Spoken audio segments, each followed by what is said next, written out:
Então, eu vou falar primeiramente o que é o Bitcoin, as principais características dele, como ele funciona. Vou falar um pouco sobre como usar o Bitcoin, sobre mineração e sobre os problemas mais conhecidos dele. Então, o que é o Bitcoin? Para a gente poder entender o que é o Bitcoin, a gente primeiro tem que entender o que é uma moeda. Uma moeda é um meio de troca, é um artefato que é usado para acumular valor e para ser trocado por bens ou serviços, né? O real, o dólar, o euro, o próprio ouro já foi uma moeda também. Até hoje é uma moeda, mas é uma moeda mais para investimento do que para uso normal, né? Mas ele foi muito usado antigamente justamente para troca de bens e troca de serviços também, né?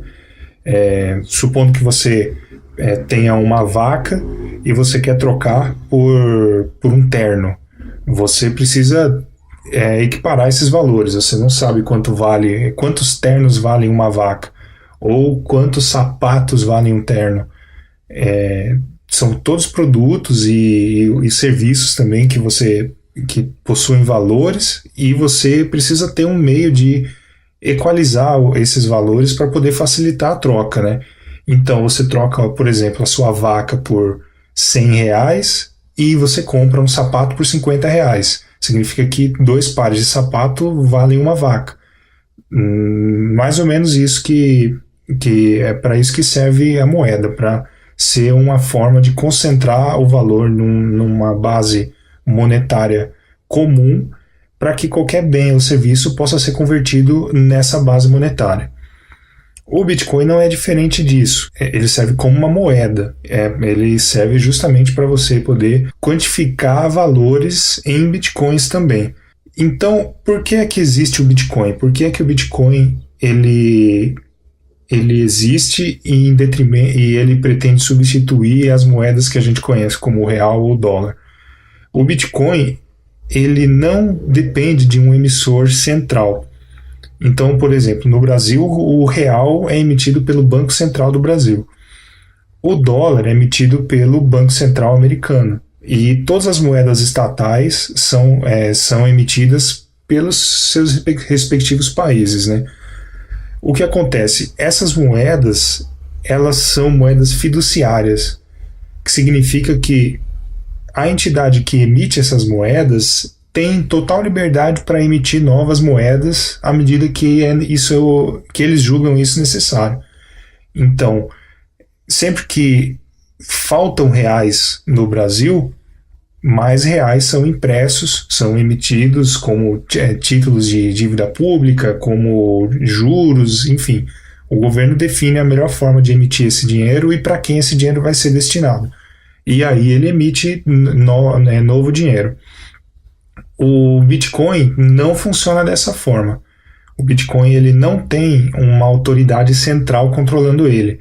Então você não tem nenhum governo, nem nenhuma casa da moeda, nenhum banco administrando a rede do Bitcoin. O Bitcoin é uma rede autossuficiente, ela funciona sozinha e ela emite os próprios Bitcoins de acordo com o que foi estipulado no protocolo dele. Então é uma emissão controlada e que todo mundo conhece, né?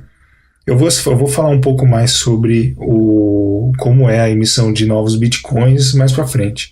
Mas o que é importante dizer é que ela é uma moeda escassa, ou seja, ela tem um limite de emissão. E o limite é de 21 milhões de bitcoins.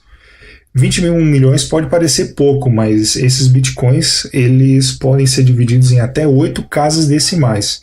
Então você tem até 0.0000001 bitcoin e isso tem um valor, entendeu? É um valor muito pequeno. Então um bitcoin já tem um valor muito elevado. Isso não é um problema. O fato de ter apenas 21 milhões de bitcoins não é necessariamente um problema. Então, como que funciona o Bitcoin? Para entender como funciona o Bitcoin, nós temos que entender basicamente 2 tópicos específicos dele, que são os endereços Bitcoin e a corrente de blocos. Eu vou falar um pouco sobre cada um deles e, em detalhe, eu vou começar pelos endereços. Um endereço Bitcoin é um código de até 34 caracteres, entre 27 e 34 caracteres, que é um endereço onde você pode armazenar os seus Bitcoins. Você pode gerar inúmeros endereços Bitcoins. Esses endereços são praticamente infinitos. Eles têm um limite, mas é um limite altíssimo, que se fosse colocar hoje, cada habitante da Terra poderia ter quintilhões de endereços. Assim, é um número muito grande, impronunciável. Cada endereço Bitcoin é uma chave pública de criptografia, e cada um tem a sua respectiva chave privada. Esse par de chave pública e chave privada é a base das transações com Bitcoin. A chave pública, obviamente, ela é pública, então não tem problema você informar essa chave para outras pessoas. Na verdade, você tem que informar essa chave para outras pessoas porque é através dela que elas vão transferir dinheiro para você. Já a chave privada, ela tem que ser mantida, como o próprio nome diz, de forma privada. Ela é o segredo da chave pública. Com a chave privada, você consegue gastar os bitcoins que existem naquele endereço. Então, essa é a parte secreta que você tem que manter. É como se fosse a senha daquela chave, daquele endereço. Então, você precisa manter sempre a chave pública de uma forma secreta para poder garantir a segurança do seu dinheiro, né? Um artifício que é muito usado nas transações do Bitcoin são os QR Codes, que são esses desenhos de código parece um código de barras, só que com vários quadradinhos. Esse QR Code nada mais é do que a representação desse código, dessa chave pública, de uma forma gráfica. Essa forma é muito fácil para câmeras e para leitores de tela conseguir ler isso e identificar isso como um código. Então, na verdade, sempre que você vê um código desse aqui, você pode ter certeza que ele representa ou um QR Code ou um endereço de internet. É só uma forma de facilitar a leitura desses endereços por aparelhos, por leitores de código de barra ou por celulares, câmeras de celular, enfim. A corrente de blocos é a segunda base do Bitcoin. O que é a corrente de blocos? É um banco de dados distribuído. Simples assim. A corrente de blocos é um banco de dados que é aumentado a cada 10 minutos. Esse é o tempo que o protocolo do Bitcoin define como o tempo ideal de criação de cada bloco. E a corrente de blocos, ela é formada por blocos de transação. Então, cada bloco da corrente de blocos possui internamente as transações que foram realizadas naquele momento. E a cada 10 minutos um bloco novo é gerado. Isso significa que as transações são incluídas na corrente de blocos a cada 10 minutos. Sempre que você transfere dinheiro de uma pessoa A para uma pessoa B, isso é uma transação. Você está movimentando o dinheiro. E essa transação ela vai ficar armazenada num bloco da corrente de blocos. Qual que é o segredo da corrente de blocos? Cada bloco possui a informação de qual era o bloco anterior a ela. Então, para você poder reprocessar um bloco antigo, você teria que reprocessar todos os blocos que aconteceram depois desse bloco que você quer reprocessar. Isso, computacionalmente, é impossível de fazer, porque para você poder gerar cada bloco, a quantidade de processamento que um computador tem que fazer é muito grande. Então, para você reverter uma transação antiga, ou para você estornar essa transação antiga, é praticamente impossível. Isso na verdade é possível. Eu vou descrever mais para frente um ataque que é chamado do ataque dos 51%, mas para isso o atacante teria que ter mais de metade da capacidade de processamento de toda a rede no mundo inteiro. Então é praticamente impossível disso acontecer. O que acontece com a corrente de blocos é que cada bloco é gerado de uma forma que o bloco atual precisa ter a informação de qual é o bloco anterior a ele. E esse bloco anterior a ele tem a informação do bloco anterior e esse do anterior. E é por isso que é chamado de corrente, porque é formada uma corrente sempre a partir de um bloco. A corrente de blocos, ela é pública, ela é conhecida por todo mundo. Isso significa que todo mundo tem acesso a todas as transações que são realizadas dentro da rede Bitcoin. Então, sempre que uma pessoa A manda dinheiro para uma pessoa B, essa transação ela é publicada e todo mundo que tem a corrente de blocos vai ter uma cópia dessa transação. Isso é o que garante que não vai haver o gasto duplo. Ou seja, quando eu transfiro uma moeda da minha carteira para a carteira de um amigo meu e eu tento transferir essa mesma moeda no futuro para outra pessoa, essa segunda transação não vai funcionar, porque essa outra pessoa vai saber que essa moeda já foi gasta anteriormente. Por quê? Porque as transações são públicas, entendeu? Essa é a forma que o protocolo garante que o dinheiro não vai ser duplamente utilizado, fazendo com que as transações sejam públicas. Como que o anonimato das transações é garantido, então? Ninguém sabe qual é o seu endereço do Bitcoin. O Bitcoin os endereços são códigos, mas esses códigos não estão associados a uma pessoa. Então você não tem como saber que o João tem aquele endereço e ele transferiu 1 milhão de Bitcoins para outra pessoa. Isso não acontece. Você não tem como saber de quem é cada endereço, entendeu? Então é dessa forma que o anonimato das transações é garantido. Contanto que ninguém saiba qual é o seu endereço, ninguém vai saber que você tem esse dinheiro.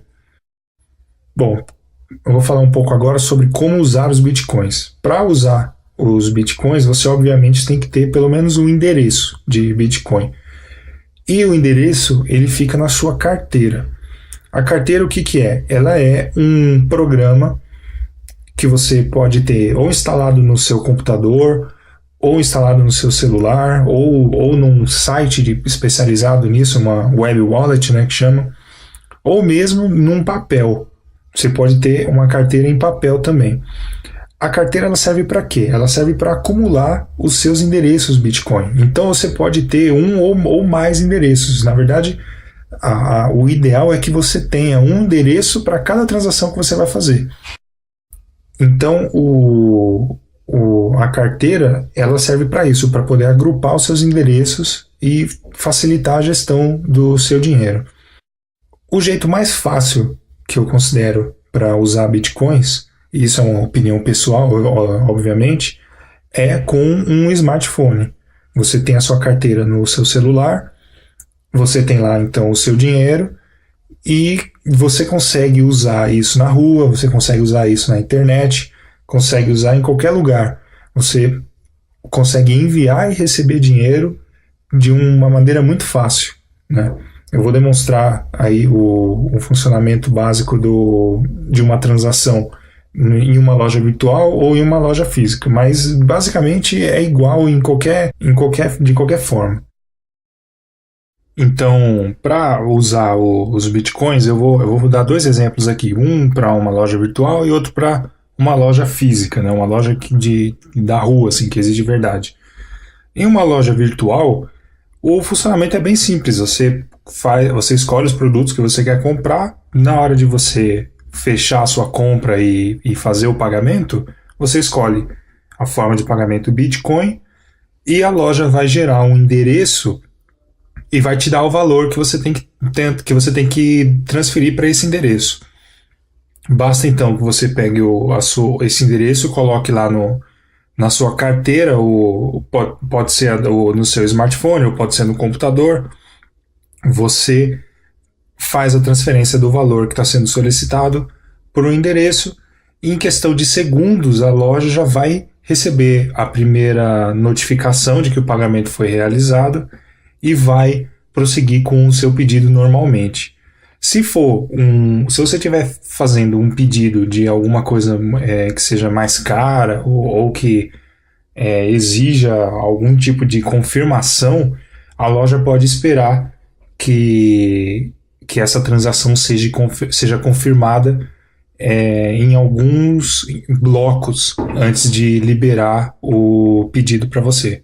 Isso acontece a cada 10 minutos. Cada 10 minutos é gerado um bloco com todas as transações que aconteceram naquele período e a sua transação vai ser uma das transações que vai estar contida no próximo bloco.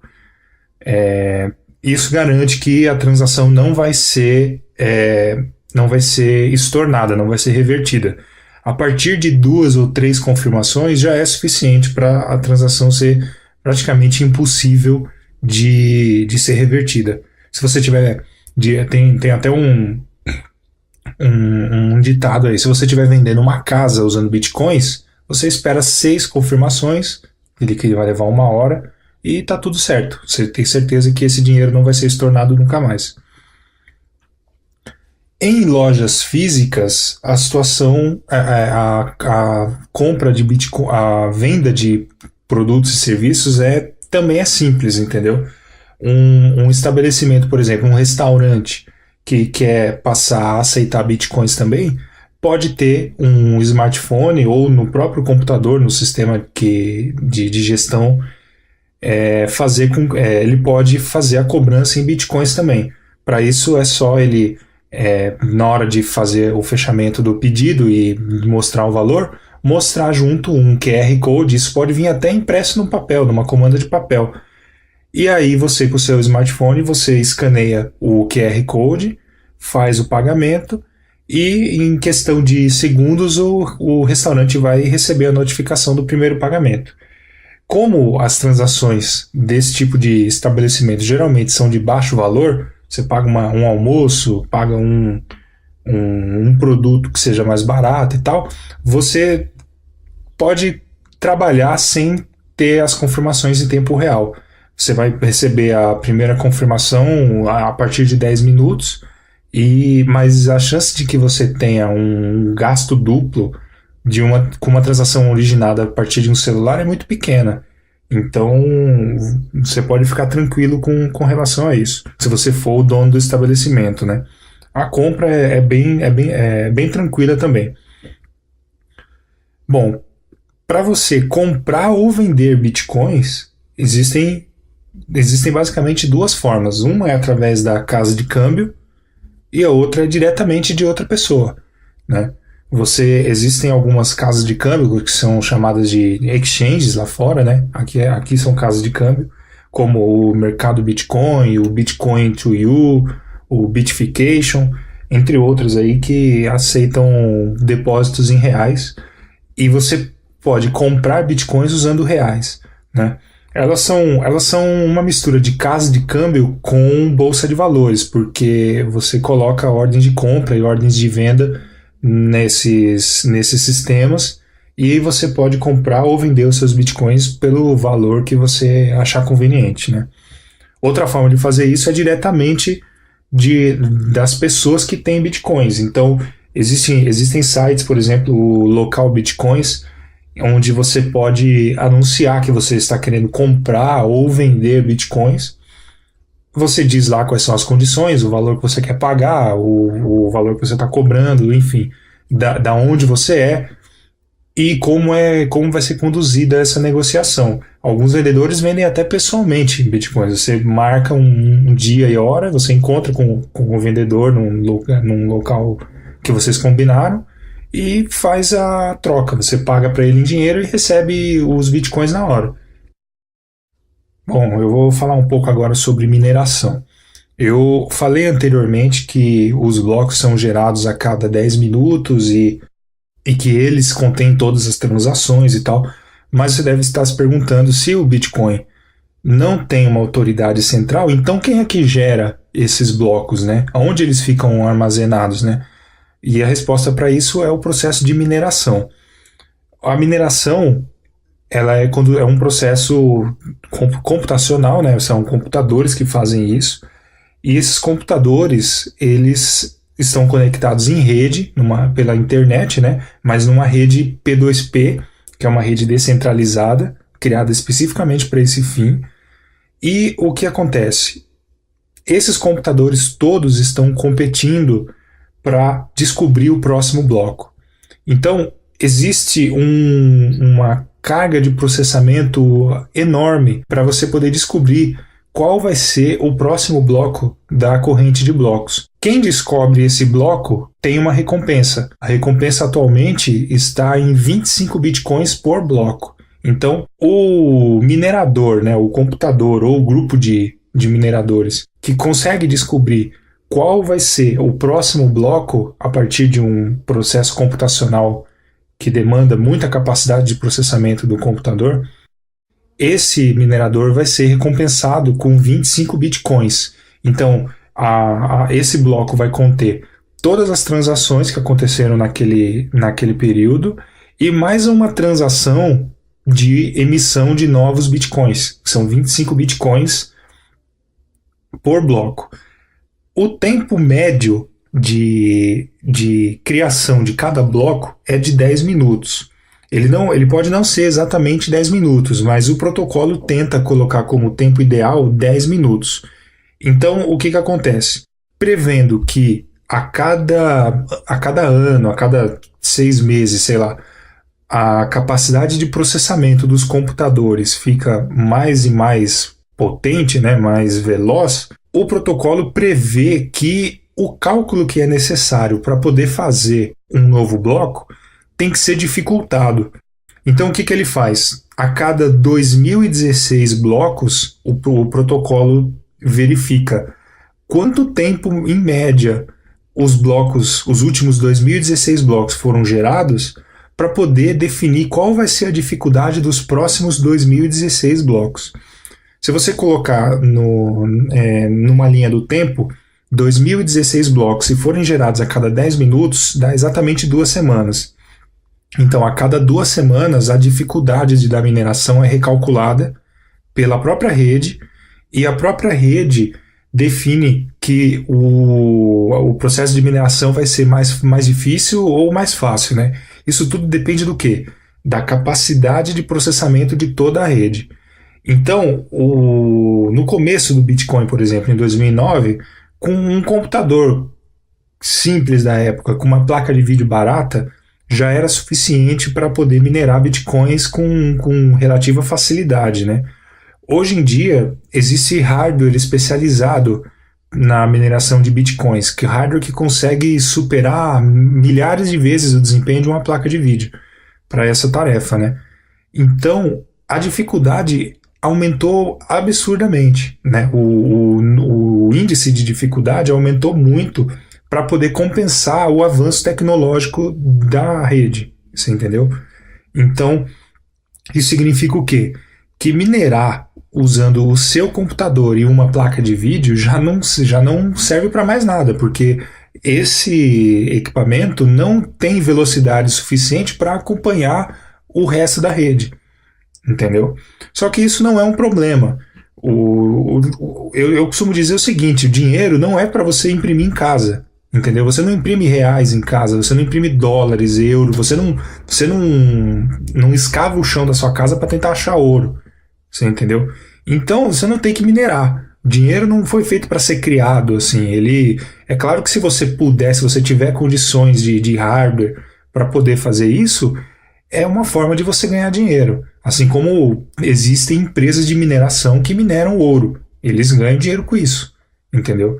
Mas isso não é necessário. O dinheiro ele foi feito para quê? Para ser trocado. Você troca o seu trabalho por dinheiro, você troca o seu dinheiro por produtos e serviços. Então, o processo de mineração não é fundamental para o Bitcoin. Quem pode minerar já está minerando. E você sozinho, com um computador simples, com uma placa de vídeo, você provavelmente não vai conseguir minerar nada. Mesmo que você tenha hardware dedicado para isso, que são os ASIC miners, são equipamentos criados especificamente para a tarefa de mineração. Esses equipamentos eles são muito mais potentes do que um computador normal, mas ainda assim, sozinhos, eles não representam praticamente nenhum poder de processamento se comparado ao da rede. Então você tem vários equipamentos, vários computadores competindo para poder descobrir o próximo bloco da corrente de blocos inclusive o seu. Então a sua chance de descobrir o próximo bloco é a mesma fração de capacidade de processamento do seu computador em relação ao restante da rede. Ou seja, nos dias atuais é muito pouco, entendeu? A rede atualmente está com uma capacidade de processamento de 5.000 terahashes por segundo. Então, são 5.000 trilhões ou 5 quatrilhões, né, de assinaturas por segundo. O hash é a assinatura, é o cálculo que é necessário para poder descobrir um bloco. Então você tem 5 quatrilhões de assinaturas sendo tentadas por segundo para poder você descobrir um bloco a cada 10 minutos. Entendeu? Se o seu computador não faz nada próximo disso, então você realmente não tem que estar minerando. Você pode usar o Bitcoin, você faz suas compras, você vende, você negocia, mas você não tem que estar minerando. Certo? E eu já falei sobre a recompensa, né? A recompensa, ela também é o seguinte, ela é reduzida a cada 4 anos. Então ela já foi de 50 bitcoins por bloco, agora em 2013 ela passou a ser de 25 bitcoins por bloco, daqui 4 anos ela vai ser reduzida pela metade novamente, vai ser de 12,5 bitcoins por cada bloco, e assim sucessivamente. A cada 4 anos, a recompensa é diminuída pela metade. Por que isso? Porque o Bitcoin é uma moeda escassa. Ela é uma moeda que nunca vai ultrapassar os 21 milhões de Bitcoins. E ela só vai atingir esses 21 milhões de Bitcoins no ano de 2140. Então está muito longe ainda, você entendeu? Qual que é a ideia? O Bitcoin sendo escasso, sendo um ativo que não pode ser gerado descontroladamente, ele vai se valorizar, certo? Hoje nós estamos em novembro de 2013. Um Bitcoin vale R$2.000. E a tendência de que esse valor aumente ainda mais e só aumente no futuro. Por quê? Porque o Bitcoin é uma moeda deflacionária, enquanto o real é uma moeda fiduciária, ou seja, uma moeda que inflaciona. O governo ele vai seguir imprimindo novos reais descontroladamente, provavelmente, e isso vai desvalorizar cada real. Comparado ao Bitcoin, que não pode ser impresso, não pode ser criado descontroladamente, ele vai só se valorizar em relação ao real e a todas as outras moedas estatais, que são todas moedas fiduciárias. Ainda sobre mineração. Se você sozinho, com o seu computador ou com o seu ASIC miner, você provavelmente não consegue minerar um Bitcoin, porque se você está concorrendo com tantas outras máquinas, a sua chance sozinho de conseguir descobrir um bloco e ele ganhar 25 bitcoins é muito pequena. Então, para resolver esse problema, existem os pools de mineração, que são os grupos de mineração. São pessoas que resolveram criar grupos para poder fazer o processamento distribuído e juntas descobrirem um único bloco. Então você tem, por exemplo, um grupo com 1.000 mineradores. Somando toda a capacidade de processamento de todos esses 1.000 mineradores, você vai ter um número maior, um número mais representativo. Qual que é a ideia? É que todos esses mineradores juntos consigam achar um bloco e achar os 25 bitcoins. Dessa forma, esses 25 bitcoins são rateados entre todos os mineradores, de acordo com a forma com que cada um contribuiu para esse pool, né? Então, você aumenta a frequência com que você ganha a recompensa, mas você diminui a recompensa porque você tem que dividir ela com os outros mineradores do mesmo grupo, né? É uma forma de ganhar o dinheiro mais rapidamente, né? Bom, agora eu vou falar um pouco sobre os problemas conhecidos. Um deles eu já tinha adiantado, que é o ataque de 51%. o que acontece? Se uma única pessoa ou um único pool de mineração conseguir deter 51% da capacidade de processamento de toda a rede, teoricamente esse pool pode fazer com que o sistema seja desestabilizado. Ou seja, se todo mundo está competindo para poder encontrar o próximo bloco, quem tem mais da metade de capacidade da rede tem, obviamente, mais da metade das chances de encontrar o próximo bloco. Então, se você tem mais da metade de probabilidade de encontrar o próximo bloco, você consegue, por exemplo, reprocessar o bloco anterior. Então, você tem condições de fazer uma transação, confirmar ela e futuramente, depois de 3 ou 4 blocos, se você ainda mantiver esse percentual absurdo de processamento, você ainda consegue estornar as transações que foram realizadas nesses blocos anteriores, nos blocos desde que você assumiu o controle da rede. Então, é uma situação hipotética, uma situação que até hoje nunca aconteceu e dificilmente vai acontecer, por 2 motivos simples. Primeiro, porque a capacidade de processamento necessária para isso é muito, muito grande. E provavelmente os mineradores nenhum pool de mineração consegue uma capacidade de processamento tão grande. O segundo, porém, é que desestabilizar o sistema Bitcoin não é interessante para ninguém, muito menos para quem está dentro do sistema. Então, um pool de mineração que vive ganhando bitcoins e vive da valorização do Bitcoin não tem interesse nenhum em atacar a rede para poder derrubar o valor do Bitcoin. Você entendeu? Então, por mais que seja possível, não tem aplicação prática, não pode acontecer, entendeu? É muito difícil de acontecer. Ninguém quer ver o seu patrimônio, o seu dinheiro virar pó, então isso não pode acontecer. Esse é um dos ataques. Um outro problema conhecido é conhecido como firewall chinês. Ele, apesar do nome, ele não tem necessariamente a ver com a China. O que acontece? Na China, todo o acesso à internet é controlado por um firewall do governo que limita todo o tráfego de rede que entra e sai de dentro da China. Essa situação hipotética é supondo que a China simplesmente corte a internet de dentro para fora.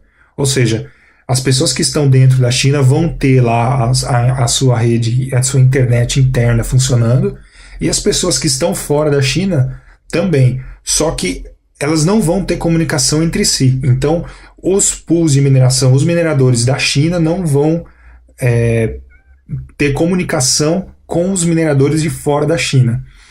Qual que é a consequência disso? Cada uma dessas redes, como elas são descentralizadas, elas vão continuar minerando e continuar gerando seus próprios blocos. Então você vai ter uma divisão aí.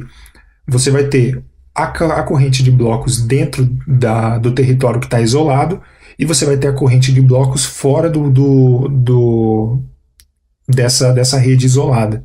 E esses blocos vão continuar a ser criados a cada 10 minutos ou o tempo que for necessário para isso. E isso pode, então, gerar são 2 correntes de blocos distintas, entendeu? O protocolo Bitcoin está preparado para isso, porém, o que acontece nesse caso não é legal. Porque quando as redes voltarem a ter comunicação umas com as outras, uma com a outra, o protocolo Bitcoin define que a maior corrente de blocos deve prevalecer. Então, se a maior corrente de blocos for a que aconteceu na China, é ela que vai prevalecer. E todos os blocos que foram gerados na corrente de fora vão ser estornados até o momento em que a rede era uma só. Então, qual que é o maior problema disso? As transações que antes estavam confirmadas, agora elas vão ter que ser reconfirmadas, E se houve um ataque de gasto duplo nesse meio tempo, essas transações não vão ser confirmadas. Então a transação que vai prevalecer é a do maior bloco, e a transação que antes havia sido confirmada na corrente que não existe mais, agora não existe, a transação não existe mais. E isso pode acarretar um prejuízo financeiro para alguém. Já aconteceu da blockchain se dividir uma vez, houve um problema técnico entre versões do Bitcoin, mas isso acabou se solucionando porque a engenharia do Bitcoin, a forma como ele foi feito, permite isso, permite que as transações sejam reconfirmadas na corrente que prevaleceu, né? E a maioria das transações realmente foi confirmada normalmente, né? O terceiro e o quarto problema que eu vou relatar aqui, eles não são de ordem técnica, e sim de ordem política, que é, por exemplo, uma proibição estatal. Imagine que o governo brasileiro, por exemplo, proíba qualquer tipo de negociação usando bitcoins. Então, isso é um problema de ordem legal. As empresas, por exemplo, uma empresa que antes aceitava bitcoin, vai passar a não aceitar mais. As negociações de bitcoin respaldadas por um processo legal não vão estar mais. E o empresário ele não quer trabalhar fora da lei, entendeu? Se você tem um comércio, se você tem uma empresa, uma loja de eletrodomésticos, por exemplo, você não vai querer ter um fiscal do governo pegando no seu pé porque você aceita bitcoins também. Você vai simplesmente parar de aceitar bitcoins, e isso não é bom para a economia do Bitcoin. É uma possibilidade, pode acontecer. Obviamente, isso não vai parar o Bitcoin. Ele vai provavelmente dificultar a adesão do Bitcoin em um determinado país, no Brasil, nos Estados Unidos, em qualquer lugar onde ele for proibido. Mas a rede em si vai continuar funcionando. Então, essa é uma preocupação também. E outra preocupação é a economia deflacionária do Bitcoin. Não necessariamente isso é um problema. Há quem diga que você ter uma economia deflacionária é bom, porque o valor do seu dinheiro é mantido. Então, por exemplo, se você tem hoje um Bitcoin que vale R$2.000 e amanhã ele vale R$2.500, o seu poder de compra aumentou. Você não teve que trabalhar mais por isso, você só guardou, você só poupou o seu dinheiro e amanhã o seu dinheiro vale mais. Isso é uma economia deflacionária. É o contrário da economia inflacionária, que é a economia que a gente está acostumado a conhecer. A gente vai você vai num supermercado hoje comprar um pacote de biscoitos, ele custa R$1. Se você for o mês que vem, ele custa R$1,20. Então, o seu poder de compra diminui. Se você guardou reais, se você simplesmente guardou o seu dinheiro e não trabalhou para aumentar o seu dinheiro, amanhã o seu dinheiro vale menos. Isso é uma economia inflacionária. O Bitcoin é o contrário, é uma economia deflacionária. Há quem diga que isso é um problema, porque isso faz manter o poder de quem tem mais dinheiro. E em parte é verdade. Se você tem a capacidade de poupar o seu dinheiro, você vai ter mais poder. Só que ninguém consegue poupar para sempre. Você entendeu? Numa economia deflacionária, os juros não compensam o investimento. Os juros são baixos. Então você acaba tendo que gastar o seu dinheiro para poder viver, para poder pagar suas contas, para poder comer, para poder vestir e fazer tudo. Então o seu dinheiro, uma hora ou outra, vai ter que entrar em circulação de novo e vai parar na mão de alguém. Essa é uma forma de fazer a economia andar, né? Outra forma é a forma como a economia inflacionária é, que ela obriga todo mundo a trabalhar para poder manter o valor não o valor do dinheiro, mas manter-se com o dinheiro, com o poder de compra equivalente, entendeu? Então você tem que trabalhar para você poder ter dinheiro, para você poder emprestar dinheiro, por exemplo, para os outros e cobrando juros por isso. Os juros é sempre o valor da inflação mais o valor do seu lucro. Então, os bancos ganham muito dinheiro com isso, e essa é uma forma de abordar também. Eu não vou dizer aqui o que é melhor e o que é pior, mas isso fica para você, né? Bom, então só para concluir, a gente viu que o Bitcoin é uma moeda escassa, então ela é deflacionária. Ela não é controlada por nenhum governo e nenhuma empresa. A emissão dela é constante e conhecida por todos. Ela é pseudo-anônima. As transações são públicas, mas ninguém sabe quais são as partes que realizam essas transações. As transações não podem ser estornadas. As transações elas têm um custo muito baixo ou são praticamente gratuitas. O Bitcoin permite microtransações, então você consegue fazer transações de 10 centavos, equivalente a 10 centavos de real, 1 centavo. Se você quiser transferir 1 centavo para alguém, você consegue fazer isso usando o Bitcoin. Cada vez mais estabelecimentos aceitam o Bitcoin. Então, por exemplo, o Subway lá dos Estados Unidos já está aceitando Bitcoins. O WordPress aceita Bitcoins. Aqui no Brasil nós temos alguns estabelecimentos também que aceitam.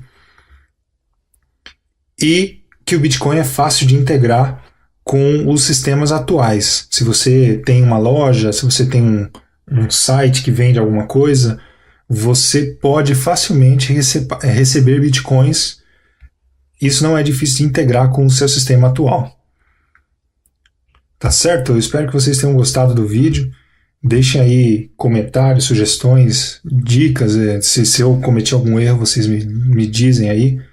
E eu estou à disposição para qualquer esclarecimento. Um abraço e até mais, hein?